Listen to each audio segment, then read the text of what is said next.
All right, everybody, it's the Jere Metcalf Podcast, where top real estate agents tell how they do it. And today on the show, we have an especially unique and special guest, Nina Fabbri, and she is the director of the Business Partnership Group for Home Services America.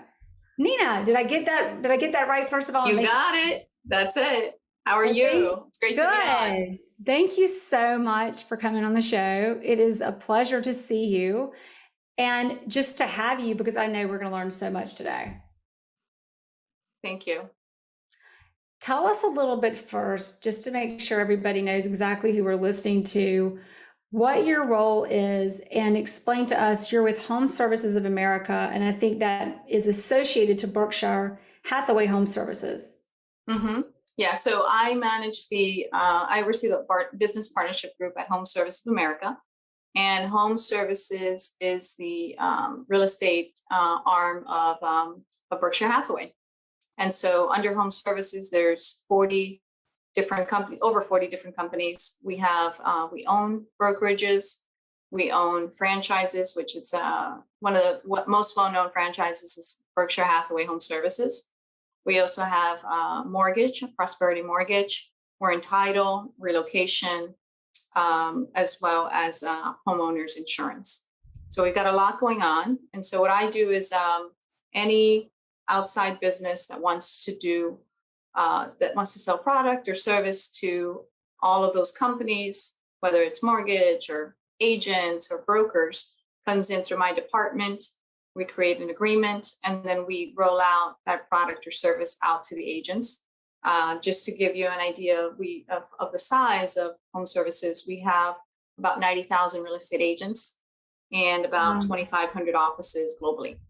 So it's no small feat rolling out these partnerships. It's a lot of strategic planning, a lot of thought behind which kind of partners we bring in and which kind of partners we don't bring in, right? I probably do weekly demos with all kinds of companies that want to become partners with us, and only a few make it through. And we're always looking for cutting edge partnerships, partners that are going to help our agents and help our brokers in this competitive real estate landscape. So what's interesting about that, I love it because this is where top real estate agents tell how they do it. Side note, you were an agent. But in addition to that, and what you're talking about and what I hear is that not only, I think a lot of we real estate agents think, well, yeah, this is great. My brokerage just has some tools that are easy access, so I don't have to think about it. But relevant to all of our businesses, it's also a matter of branding, a matter of identity, a matter of level of service that's going to align with the level of service that your agents and probably their clients expect, and anything else. Absolutely. I mean, we have some branding partners. We were the first real estate brokerage to do a partnership with Canva. And for those of you, I was a fan of Canva, and I contacted them. I tracked them down, hunted them down through LinkedIn. And I said to them, you should look at the real estate industry. I think that there's a lot for you to do there. And so we did the deal and we rolled it out. And so now all of our agents get a specific Berkshire Hathaway Canva app. And they can do whatever they want. They can upload corporate collateral, local brokerage collateral, and it's all because of this partnership. So it's those kinds of things that get me excited. It's, I was a real estate agent and I had a brokerage. And so I always look at, okay, what's the value proposition? What is this partner going to do? And if I was still in the business, if I was still selling, right, how would that help me? Right? That's the way that I look at it. Here's a question. Your role, it's like ask anything on this show, but your role for Home Services, is that typically a role of a former real estate agent? I think that my experience was the reason why I got this role. Interesting. So let's go back and then we're going to go forward again to today. But you were a real estate agent. And so I'm excited to learn a lot about how you broke into it and then what more you've learned today for all of us real estate agents to learn to be the best real estate agents we could be. So how did you become a real estate agent in the first place? It was completely accidental. Like many of us, right? I mean, Yeah. I had just graduated with my bachelor's degree, and I was studying to go to law school. I was actually going to get into cyber law early 2000s. And I started working with a small team, real estate brokers in Fisher Island here in Miami. I live in Miami. I grew up in Miami. That is Miami. Anyway, I know, it looks like you're in Miami. Right. Good dream. And so I just fell in love with it. I fell in love with everything, every aspect of it. When, whether it was, the deal making, the design portion of the home, helping someone find something and creating that friendship, right? I mean, I'm still friends with many of my first clients, and we've had lifelong, friendships, and it was just a good all around, and it really fit my personality, right? I mean, as a just graduate college student, you always often make certain decisions that turn out to not necessarily make you happy. Mm-hmm. And I realized very quickly that real estate was something that was going to fit my personality and make me happy long term. So you got into real estate in Miami through your affiliation to Fisher Island almost 20 years ago, early 2000s. And was this just supposed to be kind of the part-time job to get you through law school? Yes, it was supposed to be part-time. And I was running the back office for this small brokerage. And they had about 50% of the market. Now, Fisher Island is a private club. There's only about 800 families, very wealthy affluent families that live there. And the average sales price at that point was $3 million. Today, it's about $5 million. Wow. And so here I was at 23 years old, being exposed to this market and, these very affluent individuals and owners and community. And so I decided, you know what, I'm gonna put my law school idea on the side, and I'm going to try to go out and get my real estate license and get into this market and hopefully be successful at it, right? And so that's what I did. What did your family have to say about that? They were not happy. My mom was not happy. I was born here. My son is actually first generation here. And so when I told my mom, and so everybody wanted me to be, a lawyer. You're supposed to live the American dream, and that's not the image to be a real estate agent, especially 20 years ago. Exactly. And now, so where were when you I born? said to her, I was born in Nicaragua. So born in Nicaragua, you make it to America, to United States of America. You're going to live the dream. Just kidding. So your mom said, you told your mom you were going to tell us your mom. She's like, no vas a ir a hacer eso. She cursed me out in Spanish.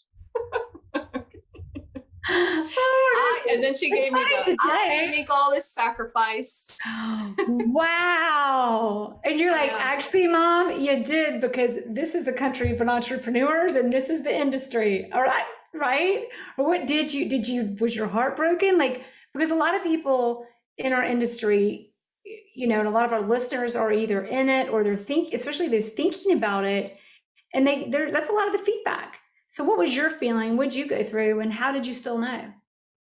Well, I just believed that I could make it, right? But there was a lot of stress that certainly added. I didn't come from a wealthy family. I was on my own.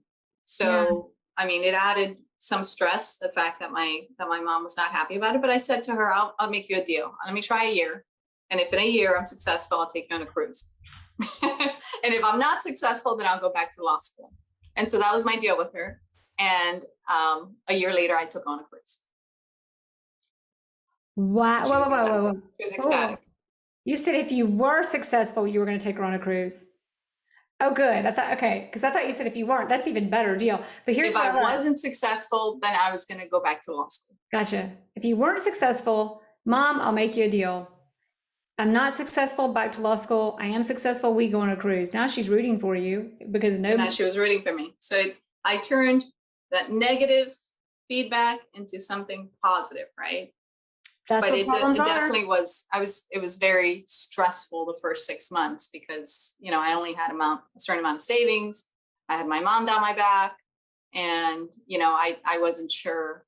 I had to make it. Like I knew I had to make it, right? Yeah. So first of all, I want to just pause on this part of your story because what I love being moms is with my kids, oh my gosh, you're going to need to work a deal when they get upset with one another. Because being now a real estate agent, I wished I'd learned that sooner, but it was innate. Like you literally were like, let's make a deal, just like a good realtor. It's a good thing. I mean, where'd you learn that? Like, how did you come up? Like, what's your way of thinking that? Because now that's what you're doing again, by the way, at a whole new level. I've always liked the art of the deal. Love Even it. as a kid. Art of the deal. So you were saying you're going in, you've kind of really got, you gave yourself a year with your mom, but it sounds like you really had 6 months financially to make this happen. So how did that happen? What did it feel like? How did you get that deal? Take us back to that day. What's the story? So the first 3 months were very hard. I was, out in the community, had to create a website, had to create branding, right? And identity, right? Mm-hmm. And so that was really, and getting people to know me and to trust me, right? And I did, I went ahead and started, the community was, so I looked at my community and I said, okay, what's the niche here? What's needed, right? There was already there was about 5 top real estate agents already in the community. And so I said, okay, what's missing? How can I bring value to this community, right? And so I started the community was mostly older, right, at that point. And the internet was just something that was like, becoming. And so I started doing computer classes, how to use the internet and how to, and so I got the club to help me, to give me a space. And I started bringing in members from the club and giving classes about how to do this, right? And so I started meeting people. But how to do what? I missed what kind of houses? So the club, there's a private club within Fisher Island, and they do all kinds of classes for the club members, right? Mm-hmm. And so they do like, they bring in doctors to talk about, different medical advancements. They bring in jewelers, they bring in all kinds of people and specialists within, things that are trending topics, right, that year. Mm-hmm. And so at that point, I noticed that there was people that wanted to learn about computers and how to surf the internet and how to do social media and all of that. And so then I started a class and I started doing that. And I got to meet a lot of people because of the classes. It was a free class. So the classes were for social media, or was it around houses, or? It had nothing to do with real estate. It was just to meet people. So clever. Yeah. And to just get to know people and have people get to know me. So that was the objective. Well, and on that, I keep pausing and slowing this story, but there's so much relevance. Making a deal, number one, that frame of mind, turn a problem into an opportunity. And then you took in consideration when you're meeting these people you don't know, you established rapport first. You didn't do some class on real estate. You did something that would establish trust and rapport on an entirely different level first. Right. So how did I did the deal with the club. I said, I'm going to teach this to your members, but you have to give me a free space. And I'll bring the cookies, I'll bring the drinks, I'll do everything else. And so that's how it started. And then they sent out an email to all the club members. And, the first class was 5. Then it, became a little bit larger. And then I started really building a bond. And that's how I got my first client. Wow. And so, yeah. So then 4 months into it, I got my first call from one of my students, and she said, "Oh, I have a 1-bedroom villa that I'd like to sell on the island." Now she her husband is a big developer in New York, and she owned 3 homes on Fisher Island, plus homes in New Jersey. I mean, she had a lot of different properties. And so we listed that property for 1.1 million. And then I worked with the 2 guys who I had joined the team, right? And we sold it like very quickly.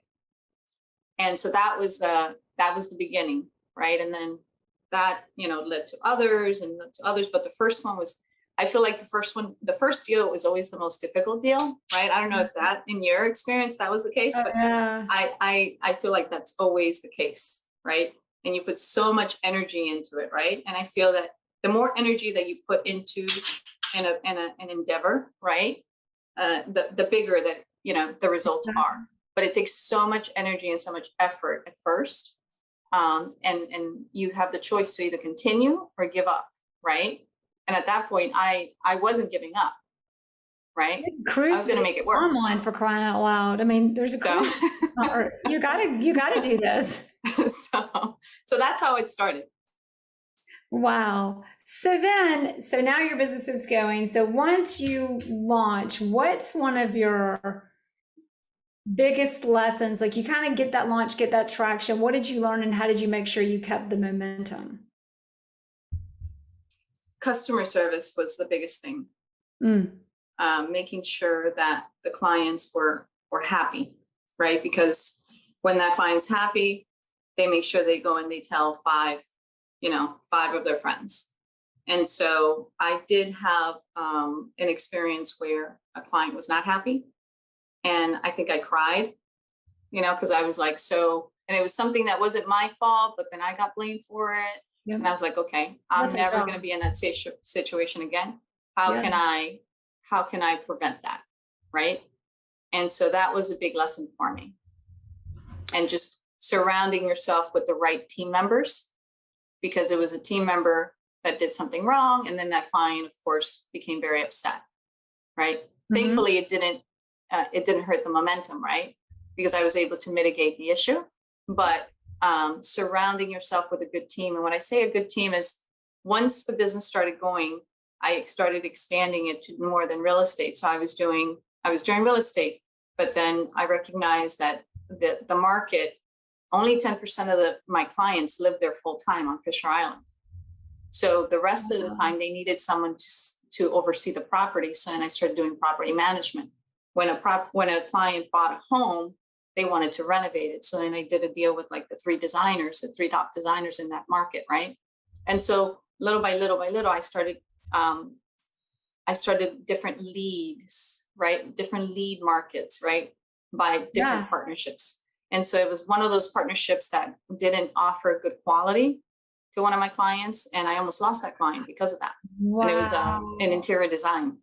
And that's everybody's fear in partnerships. So you said something, you said you asked yourself, how can I never make this happen again? And everybody, if you replay this interview, every time we have talked about a problem, you have answered that problem with a question. Every time, like, it's all about asking yourself the right questions. And that question was, I never want this to happen again. How do I do that?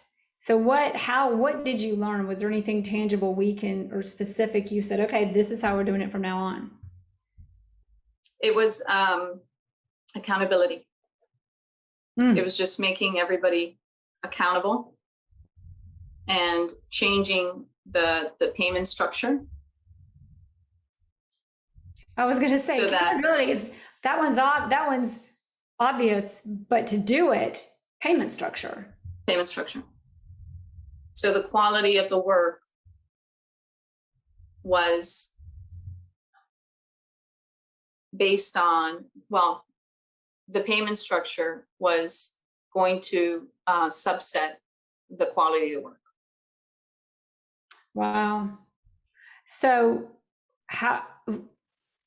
any short and sweet formulas you can give all of us for that? Because I could like me and my 1,000 ideas a minute, I might never get to the solution.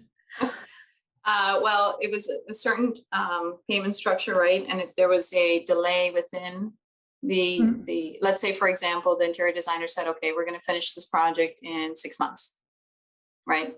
So it was 10, 10, every single time. We identified thresholds of completion, right? And then each time that threshold was completed, there was a payment done. But if after 6 months there was a delay, then it came out of their pocket. It's got to come out of their pocket. I don't know about you, and maybe it's not to be sexist in such a PC time, but it almost makes it more fun. But I don't know if it's, but like, it's so hard sometimes to do that. You want to give, especially in real estate. I feel like we're such giving people to even do this. And then on one end, when you get burned, yeah, you want them to pay, but you also, want to keep the rapport with the people you work with. Right. It's tricky. It's tricky. And then, finding the right partner also, right? Making sure that you identify that you have the same similar culture, the same work ethic, right? The same ideals when it comes to customer service. We'll keep going. Yeah. I was just going to finish with that. So what your career started with is where your career is today. It's funny, right? Yeah. Yeah. So, but it's not actually that was your experience. It's kind of like the dots backwards, the Steve Jobs quote. But that's not, you didn't know you were going to do this. You didn't even know you wanted to do this, I don't think, or even that it was a job. So let's talk about, because I love like listening to that and what you learned. And then what you did in your career and the way you conducted yourself as an agent to, number one, be so successful. Obviously, you shared that. And there's more. I already know, everybody, but I just can't wait for you to get it out. But how that aligns you for where you are today as a leader. I mean, a leader of leaders. Well, once I had the brokerage, and then I had something happen in my personal life where I had to leave real estate. But in between that, and then I ended up at Berkshire and Home Services of America, right? But in between that adventure, around 2010, 2011, I started looking at other business ideas. I had the brokerage, I had the business, and it was going very well. It was like it was like riding a bicycle, right? And was this your brokerage? Yes. Okay. And so I said, okay, what else? I wanted to do something else, right? So I teamed up with a company that was selling real estate internationally, ISG. And we started looking at different markets that were growing at that point, South America and Asia. And I don't know if you remember reading a lot about China coming in and buying real estate in 2012, 2013. So that was that time. And so as part of that, we started looking at different ways to reach Asian communities within the United States and thus, within Asia. But we knew that the US already had a large Asian population, and so did Canada. So let's target those, right? So I joined an organization called AREAA, the Asian Real Estate Association. And then a group of myself and leaders here in Miami in the real estate industry lobbied to start a chapter here in Miami. So this would be the first chapter in Florida that AREAA would say yes to. So we take a trip, about 5 of us take a trip to the national convention in Chicago. And we meet with the AREAA leaders, and we said, you know what, let's bring Asia to Miami. And so we made a presentation, and they said yes. And so now I have, I'm doing this, right? I'm working with ISG, right? And growing and promoting Miami as a new city in all the top Asian markets through AREAA throughout the United States. So I've probably been to most Chinatowns in the United States because of that. And, Koreatowns, and I learned so much and ate a lot of great Asian food. Wow. And so through that experience, right, and then I ended up becoming the AREAA Miami chapter president in 2018. Through that experience, I met a lot of different leaders, right? And so AREAA was not something that it's a it's a nonprofit organization. It wasn't something that I was getting paid for, right? But I understood that, again, what you give, right? The energy that you put into something, right? Because the more that you give, the more that you get, right? That's just laws of the universe, right? And so through that journey, I ended up meeting some of the top leaders within Home Services of America. And that, I didn't know at that point that would be my next chapter after I had this personal experience happen to me in 2017, that I decided to get out of the brokerage business, right? Yeah. But that was in 2015 when that happened, that introduction happened, right? Right. And it wasn't until, a few years later, and I guess they were watching, right? You never know who's watching. And they were watching my career. And then the opportunity, one door closed, one door open. And the opportunity was presented to me to run this program. And at that point in my life, it made sense to do it. And so that's how I ended up here. But it all was an accumulation of, different business experiences, right? Different relationships, and just and professionally, holding yourself to a high standard where other people actually took notice. So you said, first of all, you took a role of leadership. So everybody just refreshing what happened. You took a role in leadership with AREAA, and it was aligning with your business with ISG and bringing in and connecting to more clients from Asia, in the United States and outside. But I love what you said. You never know who's watching. And I didn't know who was watching. Right. You never know. Well, and two things about that: you never know who's watching. Taking it back to in the weeds as a real estate agent, you never know. People hire you before they hire you, and they don't even know when they're hiring you. And that's in everything in life. And often, sometimes they are, but often they don't know they're hiring you, and the time comes. And that's why it's so important to position yourself the way you did. Look at how you started your career. And the other thing is, look at what you were doing. You were giving, you were contributing, but it wasn't with some specific agenda that you were attached to. Certainly not this one. You had no idea it was coming. And so here you are giving, serving. And I would bet had somebody told you this is what it's going to lead to, you wouldn't have even believed it. You probably. Oh, no, I wouldn't have. No. It's amazing how. Because it wasn't even in my radar. I wasn't even thinking about it. I was just thinking about, okay, I'm going to give 110% on this. And this is my goal, and this is where I'm going to get to, right? And figuring out like a chess piece, how am I going to get to the end, right?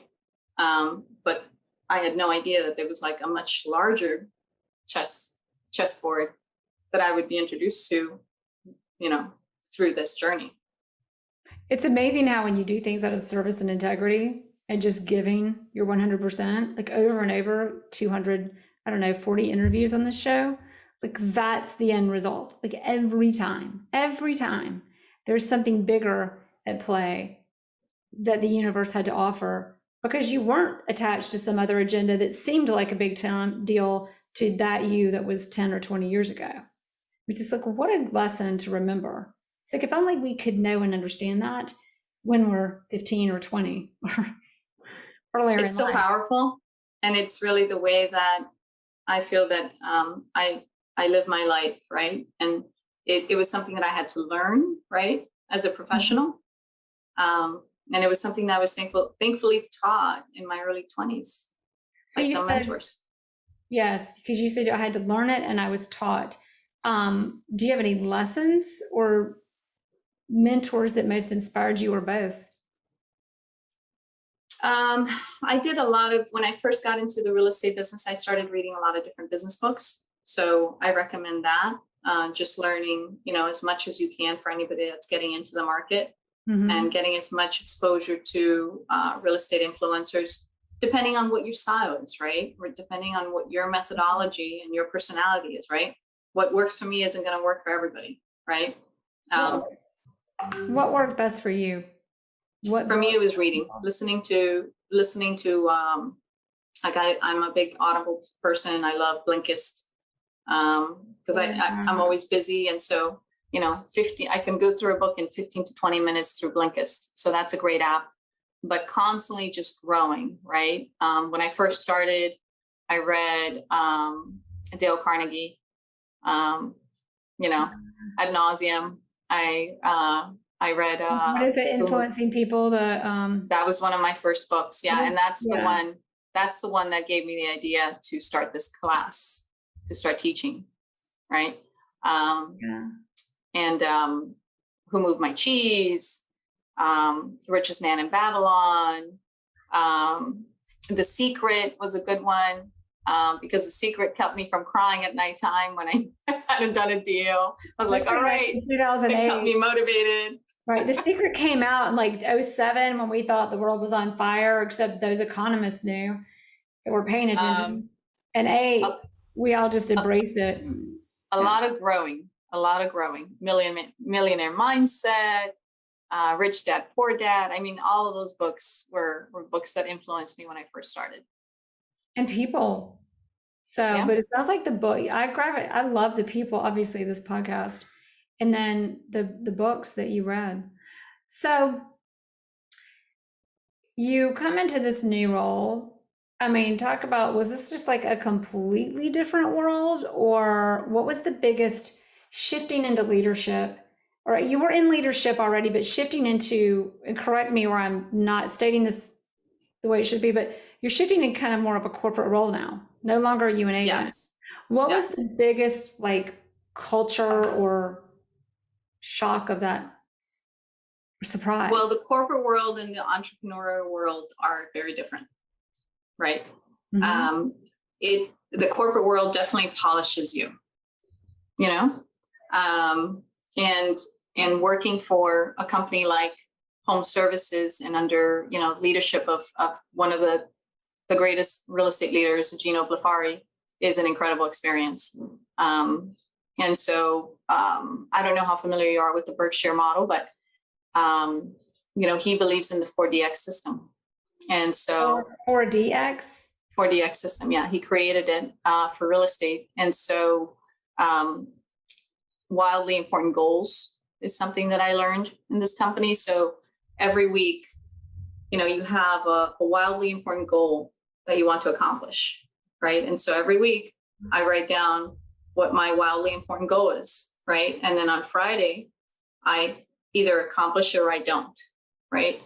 Every day, I do a list of my top 7 things that I'm going to do, that I'm going to accomplish, and how many minutes or how many hours I'm going to spend trying to accomplish that, right? That's every day. As I'm having my coffee in the morning, I'm putting together my top 7 list, right? Every beginning of the month, you go ahead and you write your top 10 goals that you're going to accomplish that month, career-wise, personal-wise. So it's meds, right? The culture here at Home Services is meds. You go ahead and meditate, exercise, diet, and sleep. Right? Those are the four key things for someone to be a productive individual personally as well as professionally.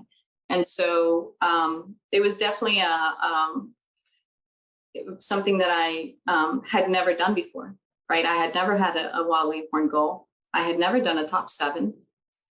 So it made me even more productive. I'm already a type A personality, right?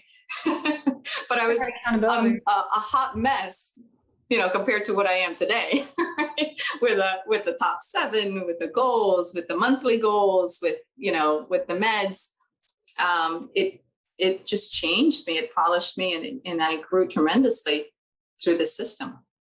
So a couple of things. Usually, you don't think of that as a corporate experience, at least not layman entrepreneurs such as myself.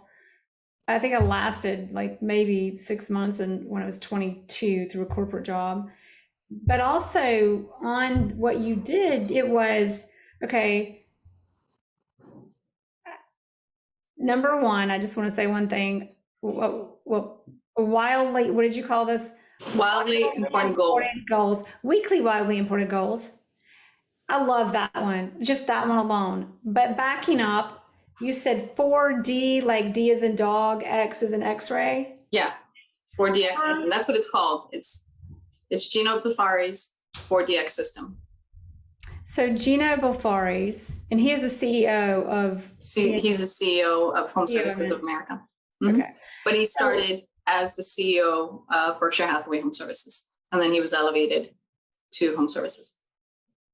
Wow. So 40X, just because this is good stuff, what does this stand for? That I think that's just the name of it. I don't believe it stands for anything. But it sounds like it comprises. I think it's something to do with execution, but I'm not sure you got me there. We're all going to Google it now, but we're going to have to Google that. It has something to do with... I hope Gino's not watching this. We might have to go at it, right? But it has something to do with, well, actually, here's the thing. As the unpolished entrepreneur, Gino, hey, here's the deal. Now they're all Googling it and all over our website and you. Good, you're welcome. So meditation, exercise, diet, and sleep. So that's 4 things. But then it sounded like you've got daily, weekly, and monthly goals that you're setting as you're doing this. Yes. Is that what I'm hearing? I just that's the 4. The 4 is to get you to be able to be accountable and accomplish the things that you want to accomplish through the wildly important goals, through the monthly goals, right?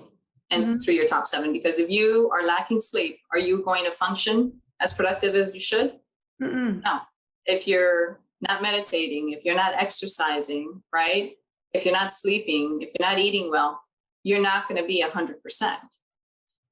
Right. And so that's the mindset, at Home Services of America. So in order for everybody to function as a team and be as productive as possible, those are the different systems that are in place for leadership at Home Services. I mean, under that leadership, almost any real estate agent could do it. I mean, that's like stuff you pay for. That sounds like a retreat. Can I go? That's good stuff. Yeah. And I wish I had the system in my 20s. I would have made even more money. Right, exactly. 4DX. I love it. Okay, so now you're in this position, you're in a role, you're already accountable, you've got accountability taken to another level. Now let's tap back into what you're doing today, which is in partnering with businesses or you're basically the person that determines the partnerships of Berkshire Hathaway, and whether it's Canva, brilliant, by the way, or Express Docs. In doing that, you've got to seriously consider, okay, who is this company? What do they stand for? What are their services? And what else? Well, it kind of goes back to, I have a team, so it's really a team decision, but I have, we look at culturally if that company fits with the culture of our companies, right? If the team that they have is going to be able to service our brokers and our agents, well, right? If they have the right technology that is going to work with our technologies, right? So it's about a 2 to 3 month process of vetting and meetings between us and the partners to determine if they're the right fit. So earlier, from the very beginning, you're asking yourself questions. What are the questions? And I ask you this for us as real estate agents and entrepreneurs. We've got to ask ourselves the right questions. In everything we do, I think people are realizing it's about who you align yourself in branding. What are some specific questions you might ask yourself when you're considering a partnership? Is this partner going to provide the best level of service to our agents and to our brokers? That's one of the main questions. Best level of service. And how do you know? You do some due diligence. I make calls I ask for references, right? We do a whole background check. We do a credit check as well. And oftentimes the partners that we bring on are recommended by someone within our network that is just very happy with that service. We typically don't just, there's exceptions, like Canva was an exception, right? Just because they're just an exceptional company, right? But I don't typically go out and look for these partners. They're typically recommended by an agent or a broker that has experience with them and that is very happy with them. And it's nice because it's a community type of effort, right? A broker feels that, you know what, this is such a great partner and this is such a great service that we should share with everybody, right? Let's all, do well with this partner, right? And so that's oftentimes how many of our partnerships come about. Have you ever looked at a partnership and thought, this is a really great brand, but is this service really as great as it needs to be for our agents? Or this is a really great service, but the brand could give the wrong impression? Sure. And how do you ever figure out how to make it work, or is that what's the deal killer? It just depends. We've had partnerships that were not highly adopted, and so we do measure the amount of adoption, the first year and so on and so forth. So at the end of every year, we have a sit down with the partner. We discuss, the level of adoption, the level of customer service, everything. We do an analysis, right? And so we have had instances where a partner just didn't do well, and it's typically because of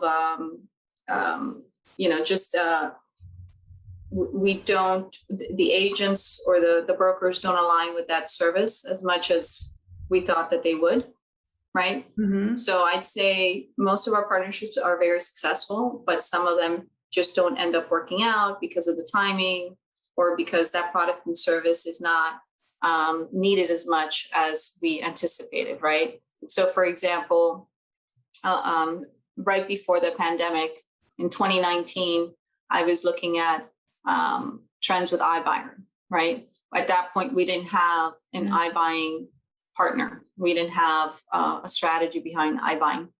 And so 2018, 2019, I started looking at this and I started thinking, okay, well, we do need this, right? We need this. This is something that's going to take off in 2020. So we brought in two partners that were in the iBuying space.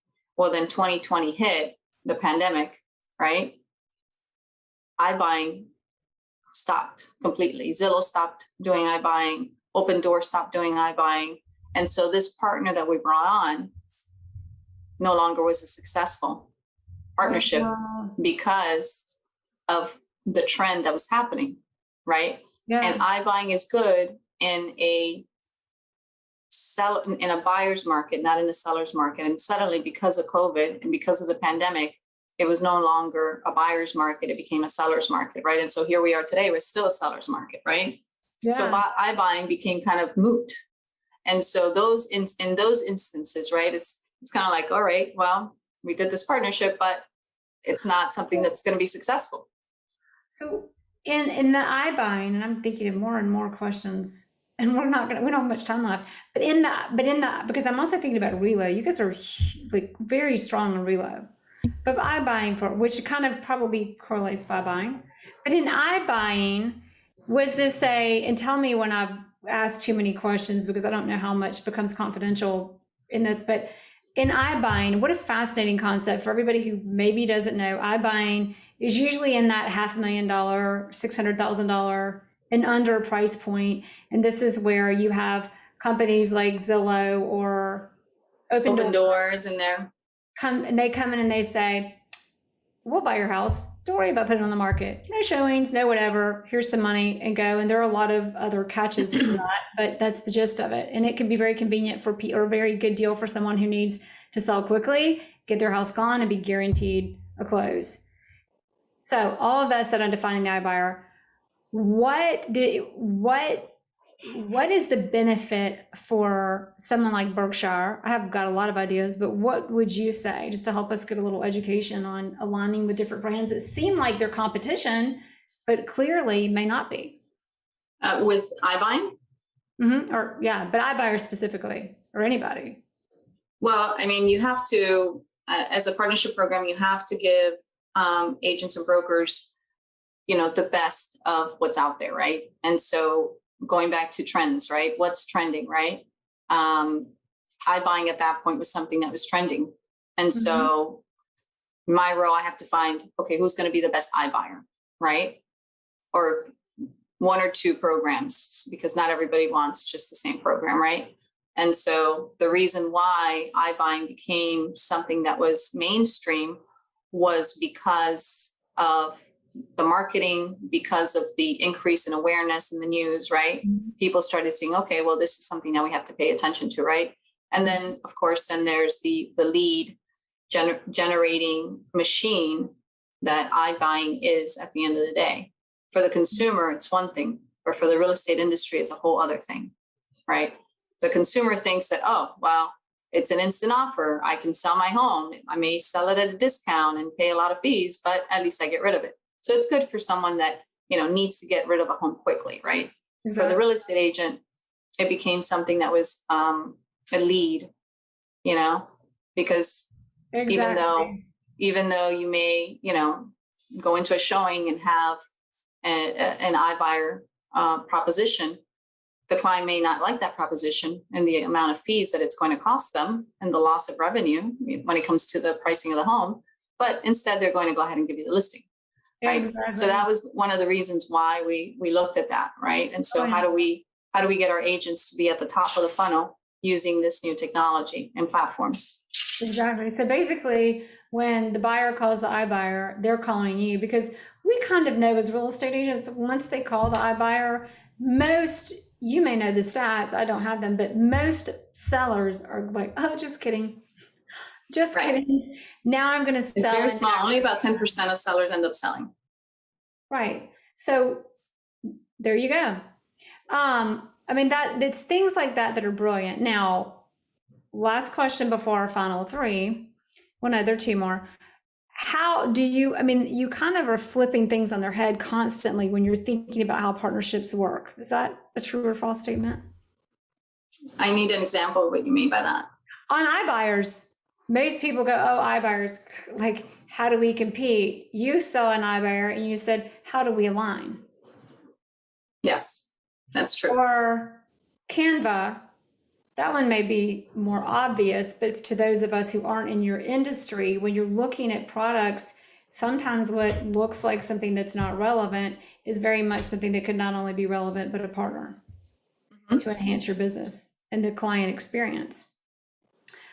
Next question, Relo. Are you part of those partnerships? Because that's a huge part. I do some work with some, we do support the relocation department when it comes to partnerships. And so it's not a focus, we're not just servicing the relocation department, but just think about, all the different departments. We have marketing, we have technology, we have relocation, we have network services. So we're supporting all the partnerships within all of those different departments. Wow. All right. Last three questions. These are the final three. Number one, what do you believe has been your biggest resource in developing your successful career? I am constantly learning, and I think that has helped me a lot. I feel that I still have so much more to learn. And so that mindset of being a student of life and a student of business is something that I think has led to my success. Always learning, always growing, always reading the books. I love the books. Next question is, if there is a book, because there are a lot, that you would say has really transformed your career the most, or that you recommend the most we read, what is it? Oh, that's a hard one. There's so many good ones. I think that you read different books depending on your where you are in your journey, where you are in your life, right? Yeah. Right now, I'm reading books about cryptocurrency and blockchain, and that's like completely changed my mindset. Well, Okay, give us a little about that. Like how smart contracts. smart contracts. Smart contracts. What is that? It's a whole other webinar. Okay. Wow. Just the way that smart contracts have the potential to change the real estate industry in a good way. But in terms of a book, geez, you got me on that one. I think probably because it was one of my first books and it helped me start in real estate, it would be Dale Carnegie, How to Win Friends and Influence People. Cryptocurrency. But cryptocurrency, take a look at that. That's a new trend. It's something, there's a company called Propy, Propy, and we'll share it. And they are the first company to sell a real estate property through NFT. And they're the first real estate cryptocurrency. The Propy coin is actually associated to real estate transactions. And I think that that's a wave that's coming, like the internet changed our lives. Propy is, because we had spoken about this off the air or before, they have a lot of, it sounds like, I think kind of a lot of systems and software for agents to do contracts, I think it was. But smart contracts, right? You said Propy coin. Do they have their own cryptocurrency? They have their own cryptocurrency, yeah. That's based off of the Propy platform, which is essentially a smart contract system for real estate agents to do real estate transactions.